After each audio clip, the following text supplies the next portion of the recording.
Emmerdale's after our World News Update.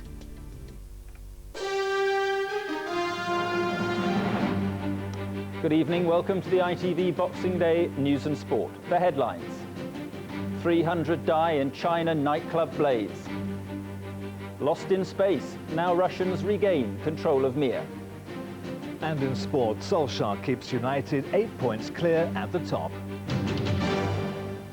More than 300 people have died in China after fire swept through a shopping centre. Most of the victims were Christmas partygoers in a crowded nightclub at the top of the building. The fire happened in the city of Luoyang, 400 miles southwest of Beijing. Our Asia correspondent Tom Bradby sent this report. No one knows what started the fire in the Dongdu department store in central China, but it spread quickly, trapping hundreds of people. Construction workers had been busy on the second and third floors beneath a packed disco on the fourth. The dance hall had been staging a Christmas party. Firefighters rescued some of those trapped, but they were forced back by the heat of the blaze and had to watch as others appealed for help inside. Eyewitnesses saw some of those trapped jumping from the balconies in panic. More than 300 died in all, survivors taken to the city's 4th People's Hospital. Officials there said most of the victims had died of smoke inhalation. Provincial leaders went quickly to the scene, but if this follows the pattern of previous fires in China, local planning laws, or the lack of them, may be partly responsible. 6 years ago, more than 300 people, most of them children, died in a fire in a town in the far west. A month earlier, 233 died in the northeast. Bad building and corruption in the regions often appear to ensure fires have devastating consequences. Tom Bradby, ITN, China. Russia says it's now re-established radio contact with its Mir space station. The unmanned spacecraft had been drifting out of control for more than 20 hours. Russia plans to bring it back to Earth in February. But today, one space expert here warned that a repeat of the technical problems could bring it crashing down earlier. Sue Saville explains. The unexplained loss of radio contact with the aging Mir space station has raised serious concerns about the plan to bring it back to Earth in a controlled crash into the Pacific Ocean in February. Scientists at the Russian Space Mission Control anxiously worked to re-establish communications, but they insist that Mir is not going to fall out of its orbit. Flight Director Vladimir Soloviev says Mir will never crash to Earth out of control. But other space experts fear that Mir could crash down, causing the most disastrous space accident ever. Imagine an aircraft falling out of the sky in flames onto a populous area. This just about describes the possible effects. It is very serious, potentially, and something where nobody could do anything about at the time. The Russians are deciding whether to send a rescue mission to sort out Mir's latest problem. A team of cosmonauts is already due to be sent in January to prepare the space station for the attempt to ditch safely to Earth the following month. Sue Saville, ITN. We're getting reports that at least 7 people have been shot dead by a gunman in Boston. Eyewitnesses say the man opened fire at the offices of an internet consulting firm in Wakefield, 10 miles north of the city. Police evacuated other workers from the scene. A man in his 40s has been arrested. Railtrack is recruiting 1,000 new signal workers and engineers to try to get Britain's trains running on time. The company's working around the clock on a major Christmas repair operation, replacing track around the country. The government has welcomed the new job announcement. Hundreds of Boxing Day hunts went ahead today despite attempts by protesters to disrupt them. It's the biggest day in the hunting calendar, but it may be the blood sport's last year. MPs have backed a bill which could see it banned. Eric MacInnes reports. Hounds and horse of the Cheshire Forest Hunt heading off on their traditional Boxing Day event. And for supporters, it's a poignant moment because it may be the last. While for anti-hunt demonstrators, the sport generates equally strong but opposing passions. They will be hoping MPs vote a total ban, though with the option of continued hunting under licence, the outcome is less clear-cut. Fox hunting has become a touchstone issue for those living in the countryside who see opposition as a threat to their livelihoods and traditions. At the end of the day, the people in the towns and cities are our customers for the food we produce in the country, and so we welcome them coming out here. For anti-hunt demonstrators, hopes are high that the sport, rather than the fox, is now facing the end. Hunting cannot be regulated, animal abuse cannot be regulated, and that's what this is. It can only be a total ban, and we believe the MPs are going to vote for that. Today, though, the hounds of Cheshire Forest did chase down and kill their fox.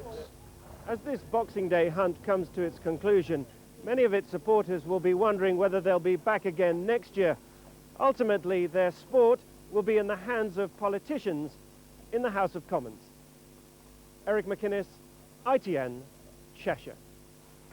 Now, Boxing Day means Premier League action, so for news of that and the rest of the sport, here's Graham. How do you stop Manchester United? They maintain their 8-point lead at the top of the Premiership with a 1-0 victory at Aston Villa. The champions left it late though. Ole Gunnar Solskjaer got the winner with just 5 minutes to go, his 5th goal in 5 games.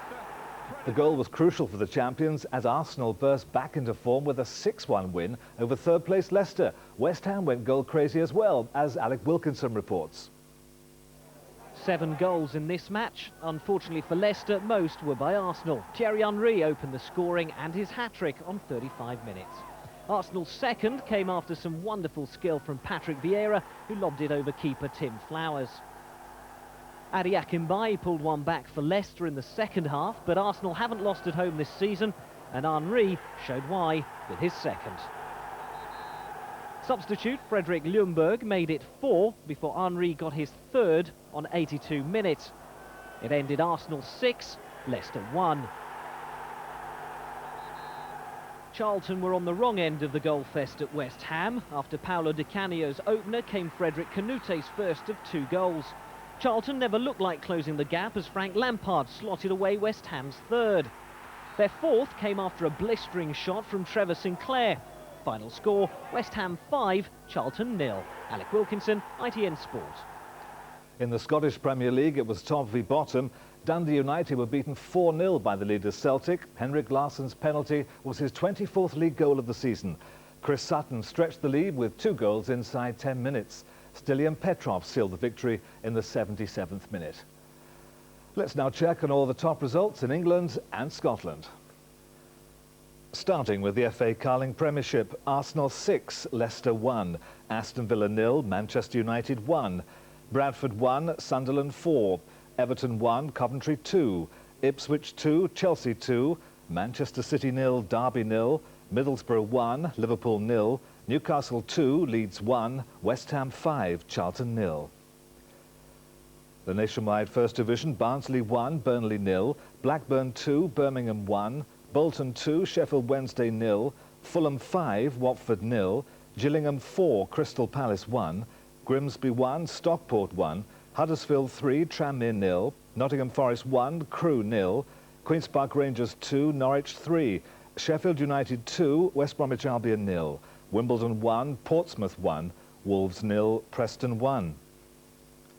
The Bank of Scotland Scottish Premier League, Dundee United 0, Celtic 4, Dunfermline 3, Aberdeen 2, Hearts 1, Hibernian 1, Motherwell 0, Dundee 4, Rangers 3, St Johnstone 0, and St Mirren 1, Kilmarnock 3. And let's see how those results have affected the table, starting with the top of the Premiership in England and confirmation of United's 8-point lead over Arsenal and its Sunderland up to 3rd, a Kevin Phillips hat-trick, securing a 4-1 win at Bradford. At the bottom, Bradford's problems continue. 6 adrift of Middlesbrough, who beat Liverpool. Coventry and Man City now just 1 point better off. In Scotland, Celtic's win means they have a 12-point lead over Hibs, who drew the Edinburgh derby with Hearts. Rangers stay 3rd on goal difference. Now the traditional Boxing Day meet at Kempton. The King George VI chase proved a disappointment for the favourite. 2-time winner Seymour Business was aiming for a hat-trick, but it was the French-owned First Gold who took control of the race, romping home to win at 5-2. Florida Pearl came in 2nd, Bellator was 3rd. And that's the sport this Boxing Day night. Back to Mark.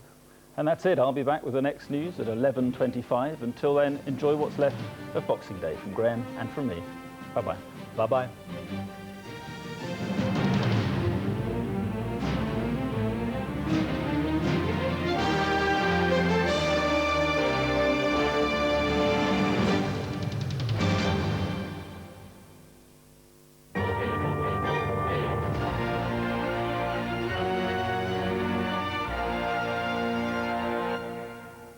Hello, good evening. Well, if you have missed out on the snow up until now, rest assured, most of us ought to catch something of it over the next few days.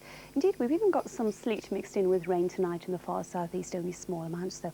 By far the worst are the wintry showers for the north and west of Scotland as well as Northern Ireland, and freezing fog there in the sheltered lowlands to watch out for.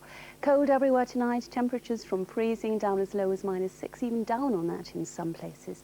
More of the same tomorrow, the best of the brightness in sheltered southern and eastern parts, and then we see these frequent snow showers for the far northwest during the course of the day, sinking ever southwards with large amounts of snow reserved for the highlands, so do watch out for driving. That's all from me. Here's the summary. Power Gen. Power, whatever the weather.